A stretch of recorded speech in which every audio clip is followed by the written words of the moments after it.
గుండెపోటు, క్యాన్సర్లు, పక్షవాతం, కిడ్నీ ఫెయిల్యూర్ ఇవన్నీ ప్రమాదకరమైన ప్రాణాంతకమైన జబ్బులే కావచ్చు. కానీ ఇవేమీ ఉన్నట్టుండి ఊడిపడం. మన ఒంట్లో ఈ జబ్బులు తిష్టవేయడానికి ముందే వాటి తాలూకు సంకేతాలు మన శరీరంలో చాలానే కనిపిస్తూ ఉంటాయి. అయితే మనకు సరైన అవగాహన లేకపోవడంతో వాటిని మనం పెద్దగా పట్టించుకోం. ప్రమాదకర జబ్బుల అనుమానిత లక్షణాలు ఎలా ఉంటాయో, వాటిని ఎలా పసిగట్టాలో ఇప్పుడు తెలుసుకుందాం.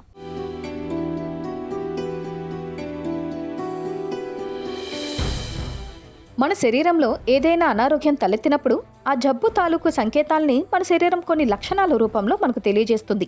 వాటిని సకాలంలో గుర్తించి తగిన జాగ్రత్తలు తీసుకుంటే దీర్ఘకాలిక జబ్బుల బారిన పడకుండా మనల్ని మనం కాపాడుకున్నట్లే. బరువు తగ్గడం, క్రమంగా బరువు తగ్గుతూ పోవడం అనేది థైరాయిడ్ జబ్బులు, డిప్రెషన్, కాలేయంలో సమస్యలు, క్యాన్సర్లకు సంకేతం. తరచూ జ్వరాలు, తరచూ వచ్చిపోయే జ్వరాలు మూత్రనాళ ఇన్ఫెక్షన్లు, క్యాన్సర్లకు సంకేతాలు. తరచూ శ్వాసలో ఇబ్బంది, బ్రాంకైటిస్, ఆస్తమా, నిమోనియా, ఊపిరితిత్తుల్లో గడ్డలు, గుండె జబ్బులు ఉన్నప్పుడు మనకు తరచూ శ్వాసలో ఇబ్బందులు ఎదురవుతుంటాయి.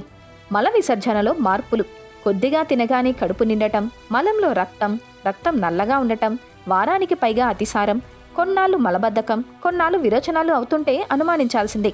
ఇవన్నీ పేగుపూతకు, క్యాన్సర్లకు సంబంధించిన లక్షణాలు. తరచూ తలనొప్పి రావడం, అది కూడా ఉన్నట్టుండి తలనొప్పి మొదలైతే అనుమానించాల్సిందే. కొన్నిసార్లు మెదడులో కణితులు ఉన్నప్పుడు ఇలా జరుగుతుంటుంది. కళ్ళ ముందు మెరుపు, తరచూ కళ్ళ ముందు మెరుపులు కనిపించడం అనేది రెటీనా విడిపోవడం, అంధత్వం వంటి తీవ్రమైన కంటి జబ్బులకు సంకేతం.